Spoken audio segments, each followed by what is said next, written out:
Hello, friend. In this episode, you'll hear a little bit of my scratchy voice. It was only hours after I came back home from a really awesome concert that I recorded this episode for you. Do you ever feel like you're straight up killing it in your life? Like you're the main character in your own epic story? But wait, is that confidence you're feeling?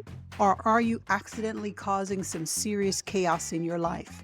Don't worry. In this episode, I'm going to share with you 6 insanely easy steps to make sure you're actually rocking that main character energy without blowing everything up.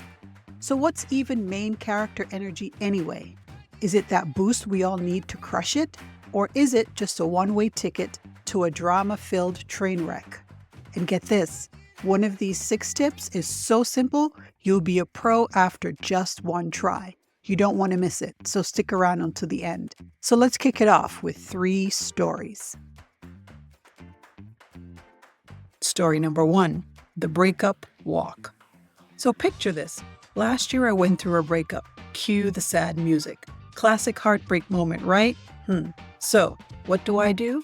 Do I take the high road and process my feelings like a mature adult? Heck no. I put on my best thrifted trench coat, cranked up some Lana Del Rey, and walked slowly through the park, tossing leaves in the wind like I was in a fall-themed Spotify commercial. I whispered, "This is my season of becoming."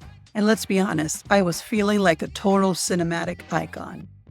Then out of nowhere, a jogger sneezes as I dramatically toss another leaf into the air, and I say, "Bless you." I'm learning to bless even the pain. Did she look at me like I was an alien? Absolutely. Did I care? No, not one bit. Why? Because my friends, I was in my main character energy. But here's a twist. That dramatic walk, as fun as it felt at the time, wasn't actually helping me heal. Nope, it was delaying my healing. Why? Because I was performing my pain instead of actually processing it.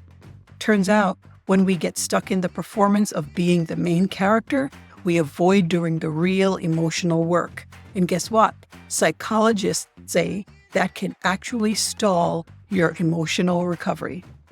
So if you're ever in a breakup scene, throwing leaves around, maybe hit pause on the drama and take a step back. Take a deep breath and a deep exhale. Embrace the awkwardness of the moment and let yourself feel the feelings. So what is main character energy?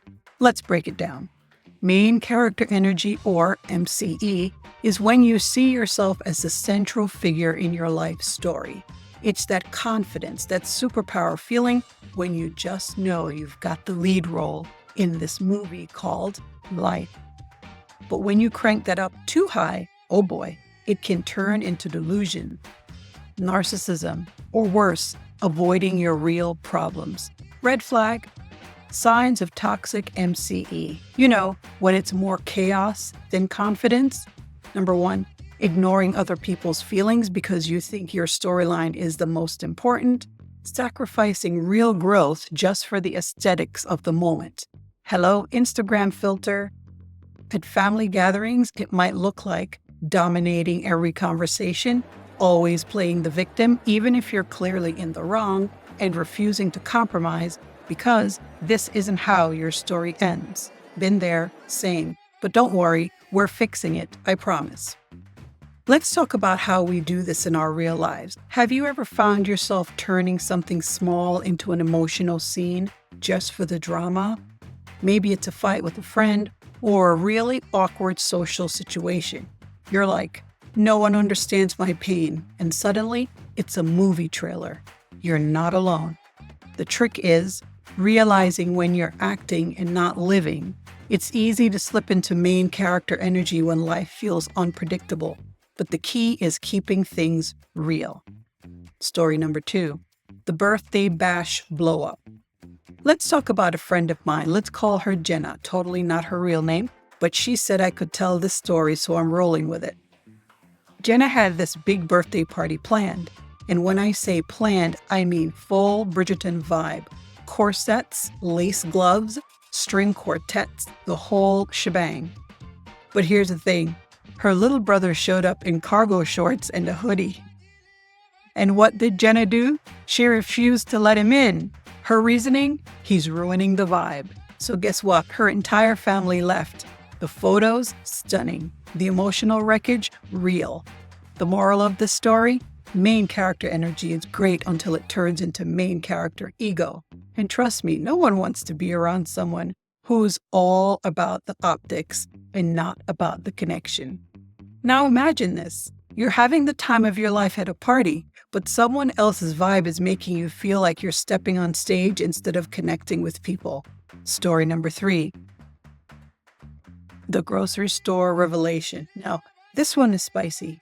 I was standing in line at the grocery store holding 4 pints of ice cream, a loofah, and a bottle of wine. Don't ask.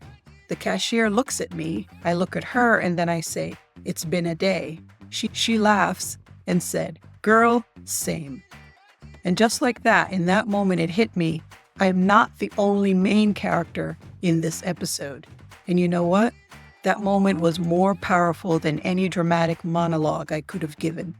Real connection. It was humbling and beautiful. We can easily get caught up in the idea that we're the ones with a story to tell. But guess what? Everyone else is living their own story too. And that moment with the cashier was a reminder to me that we're all just trying to get through the day. So what's the fix? How to harness healthy main character energy. There are 6 of them. Number 1, remember, it's your story, but not the only story. The best characters evolve, and so can you. Show up for yourself, but also show up for others. Everyone deserves a chance to shine. Number 2, trade the performance for presence. Healing doesn't have to be aesthetic. It can be messy, quiet, even boring, but it's real. Get out of the drama and just be present. Number 3, ask yourself, am I the hero or am I just being dramatic? Sometimes the best thing you can do is apologize or ask a question. Let someone else take the lead in their own scene for once. Number 4, stop ignoring others' perspectives.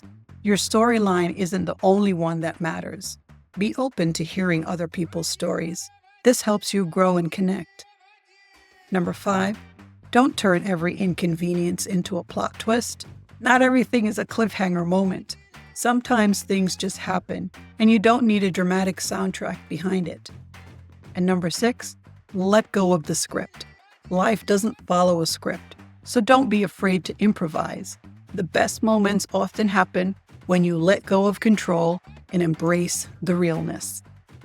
All right, that's it for today's episode of Couch Tales, Why We Do What We Do. I'm your host, Analia, and if you love this episode, hit that subscribe button, follow us, and share it with a friend who might be in their own main character arc. Drop a comment. Have you ever caught yourself living your life like it's a movie scene?